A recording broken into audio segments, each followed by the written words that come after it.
یعنی کہ جس فکر کے تحت جو مرکزی خیال پوری نظم میں ملتا ہے اس کو ایک عنوان دے دیا جاتا ہے،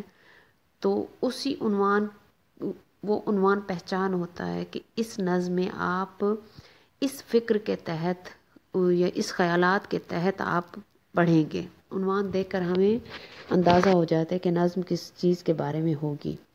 لیکن ایک دوسری قسم بھی ہے، آپ دیکھتے ہیں کہ آپ کوئی بھی اپنی فرسٹ ایئر کی کتاب اٹھا لیں یا سیکنڈ ایئر کی جو آپ کے پاس قریب پڑھی ہو یا بہن بھائیوں کی ہو، تو آپ دیکھ لیں کہ آپ جب نظمیں کھولیں گے تو نظم کے عنوان تو الگ ہوں گے، لیکن ایک بناوٹ بھی، ایک اس کی ساخت جسے ہم حیت بلاتے ہیں، وہ بھی آپ کو مختلف دکھائی دے گی۔ کچھ نظمیں تو ایسی ہوں گی جو غزل کی حیت میں لکھی ہوئی ہوں گی، کہ جس طرح غزل ہوتی ہے پوری ایک ہی بحر میں اور ردیف قافیے کی پابندی کے ساتھ۔ کچھ آپ نظمیں دیکھیں تو ان میں بند بنے ہوں گے، ٹھیک ہے، وہ بند جو ہے کسی بند میں 3 مصرے ہوں گے، کسی میں 4 ہوں گے، کسی میں 5 ہوں گے، کسی میں 6،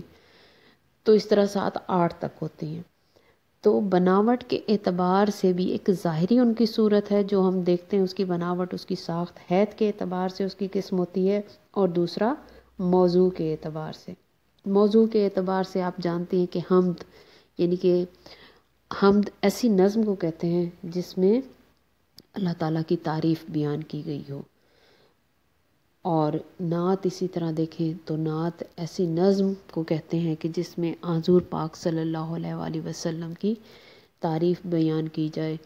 تو وہ نعت کہلاتی ہے۔ اس کے بعد اگر آپ کسی مذہبی شخصیت یا کسی بزرگ کی جس میں تعریف بیان کی جائے تو ایسی نظم کے لیے جو عنوان دیا جاتا ہے وہ منقبت کہلاتا ہے۔ اور اس کے علاوہ جو دنیاوی اعتبار سے کسی بادشاہ ہے یا کسی بھی شخصیت کی جس میں تعریف بیان کی جائے اس کو قصیدہ بلاتے ہیں، ٹھیک ہے نا۔ اچھا، اسی طرح ایسی نظم جس میں کسی کے مرنے والے، کسی بھی مرنے والے کے غم پر اپنے دکھ، صدمے یا غم کے جذبات کا اظہار کیا جائے تو اس کو ہم مرثیہ بلاتے ہیں۔ لیکن آپ کو بتاتی چلوں کہ اردو ادب میں مرثیہ کا لفظ جو ہے یا مرثیہ کی اصطلاح جو ہے وہ مخصوص ہے صرف حضرت امام حسین کے واقعہ کربلا کے حوالے سے، کہ واقعہ کربلا میں شہدائے کربلا کے حوالے سے جو جذبات شاعر اپنا بیان کرتا ہے وہ مرثیہ کہلاتا ہے۔ تو یہ مرثیہ کی صنف جو ہے وہ مخصوص ہے واقعہ کربلا سے۔ اور اس کے بعد جو ہے اور کون سا ہے، حجو ہے، ٹھیک ہے۔ جس طرح قصیدہ کسی کی تعریف بھی بیان کی جاتی ہے، اسی طرح حجو جو ہے جس میں کسی کی برائی بیان کی جائے تو اس کو حجو بلاتے ہیں۔ شہر شوب جس میں زمانے کی برائی بھی بیان کی جائے، ٹھیک ہے۔ یہ آپ کے نظم کی قسمیں ہیں، یہ موضوع کے اعتبار سے۔ حیت کے اعتبار سے دیکھا جائے تو نظم کی ایک قسم ہے مثنوی۔ مثنوی آپ عربی میں آپ نے اگر گنتی پڑھی ہو، واحد، اثنین، ثلاثہ، اربع، خمسہ، ستہ، سبع، ثمانیہ، تسعہ، تو اسی طرح انہی سے ہی مثنوی اثنین سے بنا ہے۔ اثنین 2 کو کہتے ہیں، تو مثنوی 2 2، یعنی کہ نظم کی وہ قسم جس میں دونوں مصرے ہم قافیہ ہم ردیف ہوں، کہ نظم کی وہ قسم جس میں ہر شعر،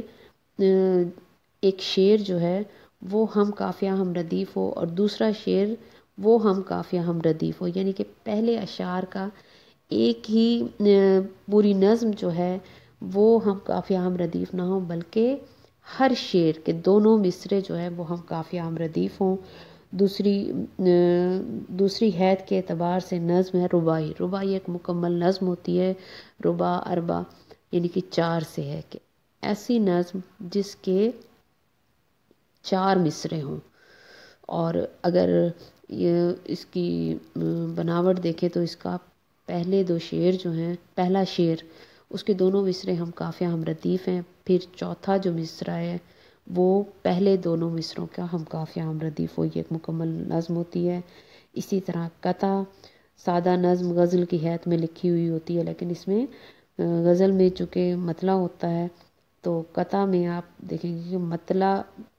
والا سٹائل نہیں ہوتا کہ دونوں مصرے ہم قافیہ ہم ردیف نہیں ہوتے۔ قطع میں جتنے بہت سارے اشعار آ جاتے ہیں، مثنوی میں بھی جتنے اشعار کی کوئی پابندی نہیں ہے، صرف پابندی وہی ہے کہ ہر شعر جو ہے وہ ہم قافیہ ہم ردیف ہو۔ اس کے بعد جو ہے وہ نظم کی اور قسمیں ہیں جو ہم بعد میں پڑھیں گے۔